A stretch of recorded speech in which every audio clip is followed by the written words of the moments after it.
प्रेरितों के काम अध्याय 3।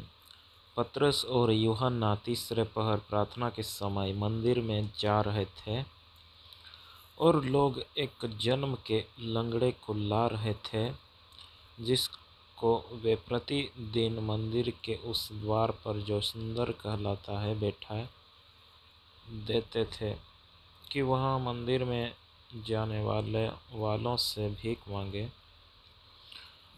जब उसने पतरस और यूहन्ना को मंदिर में जाते देखा तो उनसे भीख मांगी। पतरस ने यूहन्ना के साथ उसकी ओर ध्यान से देख कर कहा, हमारी ओर देख। सो वह उनसे कुछ पाने की आशा रखते हुए उनकी ओर ताकने लगा। तब पतरस ने कहा, चांदी और सोना तो मेरे पास है नहीं, परंतु जो मेरे पास है वह तुझे देता हूँ। यीशु मसीह नासरी के नाम से चल फिर। और उसने उसका दाहिना हाथ पकड़ के उसे उठाया और तुरंत उसके पाँवों और टखनों में बल आ गया और वह उछल कर खड़ा हो गया और चलने फिरने लगा और चलता और कूदता और परमेश्वर की स्तुति करता हुआ उनके साथ मंदिर में गया। सब लोगों ने उसे चलते फिरते और परमेश्वर की स्तुति करते देखकर उसको पहचान लिया कि यह वही है जो मंदिर के सुंदर फाटक पर बैठकर भीख मांगा करता था। और उस घटना से जो उसके साथ हुई थी वे बहुत अचंभित और चकित हुए। जब वह पतरस और यूहन्ना को पकड़े हुए था तो सब लोग बहुत अचंभा करते हुए उस ओसारे में जो सुलेमान का कहलाता है उसके पास दौड़े आए। यह देखकर पतरस ने लोगों से कहा, हे इज़राइलियों, तुम इस मनुष्य पर क्यों अचंभा करते हो और हमारी ओर क्यों इस प्रकार देख रहे हो कि मानो हम ही ने अपनी सामर्थ्य या भक्ति से इसे चलना फिरता कर दिया।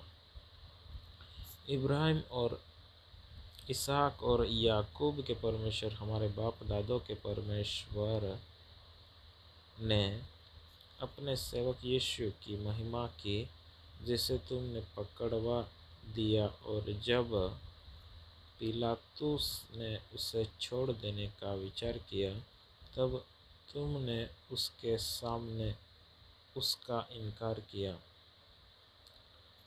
तुमने उस पवित्र और धर्मी का इनकार किया और विनती की कि एक हत्यारे को तुम्हारे लिए छोड़ दिया जाए।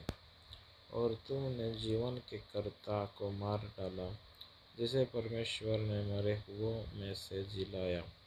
और इस बात के हम गवाह हैं।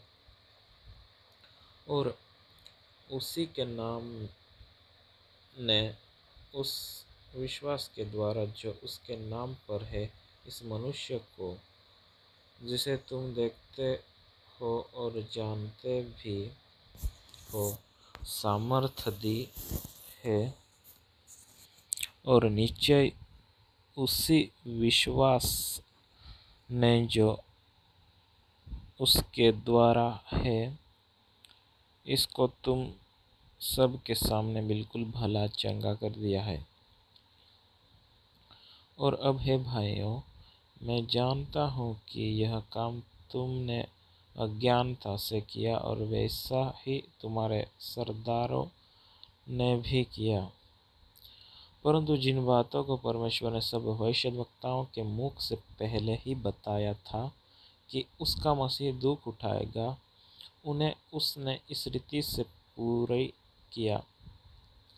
इसलिए मन फिराओ और लौट आओ कि तुम्हारे पाप मिटाए जाए, जिससे प्रभु के सम्मुख से विश्रांति के दिन आए और वह उस मसीह यीशु को भेजे जो तुम्हारे लिए पहले ही से ठहराया गया है।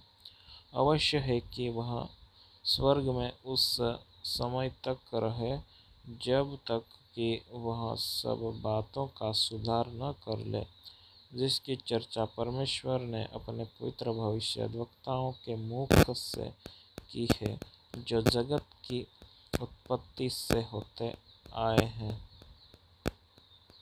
जैसा कि मूसा ने कहा, प्रभु परमेश्वर तुम्हारे भाइयों में से तुम्हारे लिए मुझ सा एक भविष्यद्वक्ता उठाएगा, जो कुछ वह तुम से कहे उसकी सुनना, परंतु प्रत्येक मनुष्य जो उस भविष्यद्वक्ता की न सुने लोगों में से नाश किया जाएगा।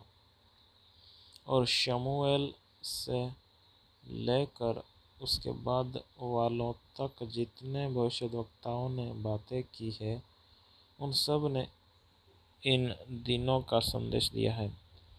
तुम भविष्यद्वक्ताओं की संतान और उस वाचा के भागी हो जो परमेश्वर ने तुम्हारे बाप दादों से बांधी, जब उसने इब्राहिम से कहा कि तेरे वंश के द्वारा पृथ्वी के सारे घराने आशीष पाएंगे। परमेश्वर ने अपने सेवक को उठाकर पहले तुम्हारे पास भेजा कि तुम में से हर एक को उसकी बुराइयों से फेर कर आशीष दे। आमीन।